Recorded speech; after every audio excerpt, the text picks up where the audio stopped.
Hello. അങ്ങനെ നാട്ടിൽ നിന്ന് തിരിച്ചു പോണ ദിവസമായി. അപ്പോൾ ഇന്ന് ഞങ്ങൾ യുകെക്ക് തിരിച്ചു പോകണം. അപ്പോൾ ഞങ്ങൾ എയർപോർട്ടിലെത്തി. നല്ല മഴയായിരുന്നു. അപ്പോൾ ഇങ്ങനെ വെള്ളം കയറി കിടപ്പുണ്ട്. അപ്പം ഞാനും ജയ്ക്കും ജോയലും ആൻറ്റിയും ഞങ്ങൾ 4 പേരും കൂടെയാണ് ഇന്ന് പോണത്. അപ്പം എല്ലാം കഴിഞ്ഞ് ഞങ്ങളിത് ഗേറ്റിൽ വെയിറ്റ് ചെയ്യാണ് ബോർഡിങ്ങിന് വേണ്ടിയിട്ട്. ബോർഡിങ് കഴിഞ്ഞു. ജയ്ക്ക് ഭയങ്കര ഹാപ്പിയാണ് തിരിച്ചു പോകാനായിട്ട്. നല്ല മഴയാണ് പുറത്ത്.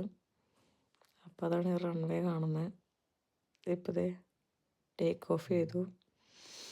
ഇപ്പോൾ താഴത്തെ വ്യൂ ആണ് കാണുന്നത്. നല്ല ഫുഡായിരുന്നു. ഹൈദരാബാദി ബിരിയാണി, പിന്നെ ചിക്കൻ പുലാവ് ഇതായിരുന്നു. ദോഹയിലെ ലേ ഓവറാണ് ഈ കാണുന്നത്. അപ്പോൾ ദോഹ എയർപോർട്ടാണ്. ഞങ്ങൾക്ക് 4:30 മണി ദോഹയിൽ ലേ ഓവറൊക്കെ കഴിഞ്ഞ് ഞങ്ങൾ വീണ്ടും ഫ്ലൈ ചെയ്ത് ലൂട്ടണിലെത്തി.